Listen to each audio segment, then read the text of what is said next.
En ce temps-là, Jésus disait à ses disciples, « Lorsque vous priez, ne rabâchez pas comme les païens. Ils s'imaginent qu'à force de paroles, ils seront exaucés. Ne les imitez donc pas, car votre Père sait de quoi vous avez besoin avant même que vous l'ayez demandé. Vous donc, priez ainsi. Notre Père qui es aux cieux, que ton nom soit sanctifié, que ton règne vienne, que ta volonté soit faite sur la terre comme au ciel. Donne-nous aujourd'hui notre pain de ce jour. Remets-nous nos dettes comme nous-mêmes nous remettons leurs dettes à nos débiteurs. Et ne nous laisse pas entrer en tentation, mais délivre-nous du mal. Car si vous pardonnez aux hommes leurs fautes, votre Père céleste vous pardonnera aussi. Mais si vous ne pardonnez pas aux hommes, votre Père non plus ne pardonnera pas vos fautes. Acclamons la parole de Dieu. C'est le Notre Père. C'est ce que nous devons méditer aujourd'hui.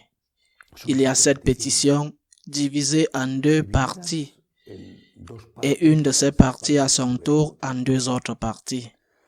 Les trois premières pétitions ne sont pas vraiment des pétitions. Elles sont l'expression d'un désir et elles demandent à Dieu de nous aider pour que cela puisse se réaliser. Quel est le désir? Que Dieu soit aimé. Que Dieu soit aimé. Que Dieu soit adoré. Que Dieu soit servi. Que Dieu soit obéi. Et obéi, aimé, servi, non seulement par soi-même, car le Notre Père n'est pas une prière au singulier, mais au pluriel. Il ne dit pas « mon Père qui est aux cieux, que ton nom soit sanctifié, que ton règne me vienne. » Il dit « à nous ». Donc, premier enseignement, ce que nous devons avoir dans notre cœur avant tout, c'est le désir d'aimer Dieu individuellement, collectivement. Seigneur, que ton Église t'adore, que ton Église te serve, que ton Église t'obéisse, que ton Église fasse ta volonté. L'ensemble des catholiques, bien sûr, et pas seulement la structure ou la hiérarchie.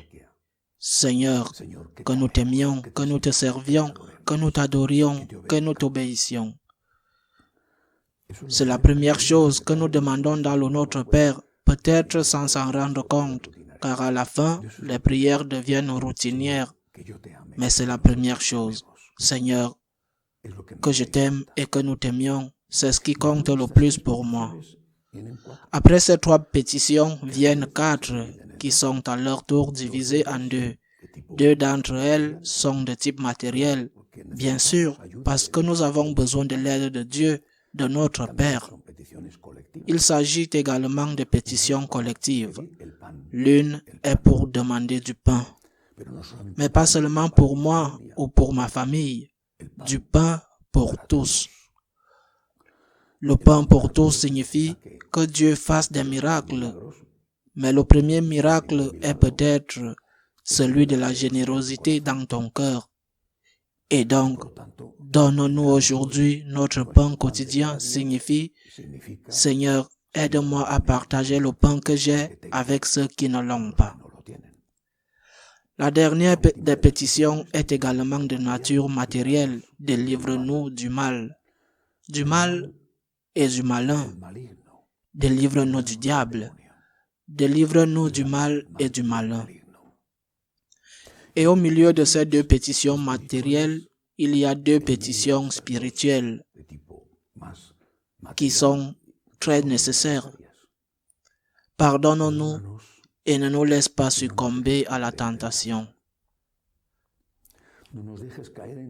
Ne pas nous soumettre à la tentation signifie donne-nous la force, donne-nous la grâce, parce que nous savons que la tentation est toujours là. Le diable, dit un psaume, comme un lion rugissant, rôde à la recherche de quelqu'un à dévorer. La tentation est toujours là. Cette tentation qui touche, qui ressent notre corps et notre cœur. Seigneur, je veux t'aimer, je veux te servir, je veux t'adorer. Ne me laisse pas succomber à la tentation. Ne nous laisse pas succomber à la tentation. Mais peut-être la plus difficile de ces pétitions à remplir est celle du pardon.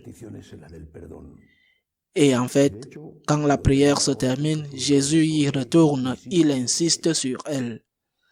C'est une demande étrange, car c'est une demande que nous conditionnons nous-mêmes. Nous le savons bien. La pétition dit « Pardonne-nous nos offenses », c'est la partie pétition. Comme nous pardonnons à ceux qui nous ont offensés, c'est la partie de la condition. Pardonne-nous si nous pardonnons. Pardonne-nous comme nous pardonnons. Seul celui qui n'a pas conscience de sa culpabilité peut refuser de pardonner son prochain. La mesure que tu utilises sera utilisée sur toi. Et combien le pardon est parfois difficile, comme c'est difficile, c'est toujours difficile. Mais il y a des moments où c'est si difficile.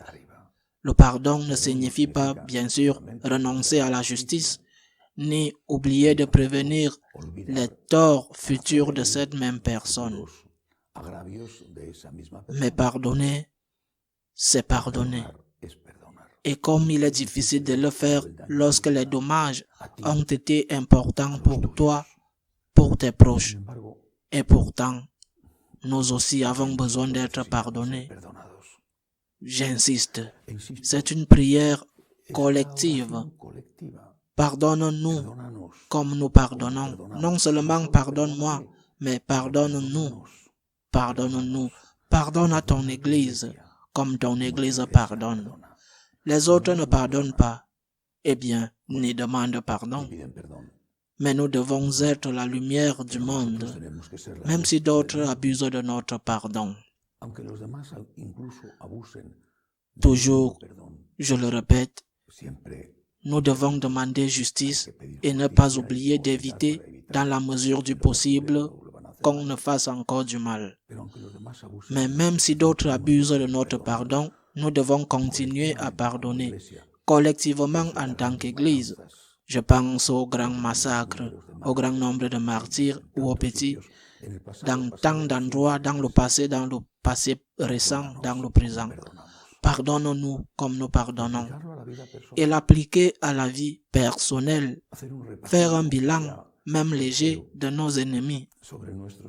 Et dans notre cœur, dire à Dieu, Seigneur, pardonne-le. Je veux le pardonner. Aide-moi à le pardonner. Prier pour nos ennemis, c'est le premier point que Jésus nous a commandé pour nous distinguer de ces païens que nous ne voulons pas être. Ainsi donc, que Dieu soit connu, servi, adoré, aimé, obéi. Pour nous, en tant qu'Église, pour moi, en tant que personne. Donne-moi le pain, donne-nous le pain avec ma charité. Délivre-moi de l'ennemi, délivre-moi du mal, délivre-nous du mal. Pardonne-moi comme je pardonne, pardonne-nous comme nous pardonnons. Et Seigneur, ne nous laisse pas succomber à la tentation. Qu'il en soit ainsi.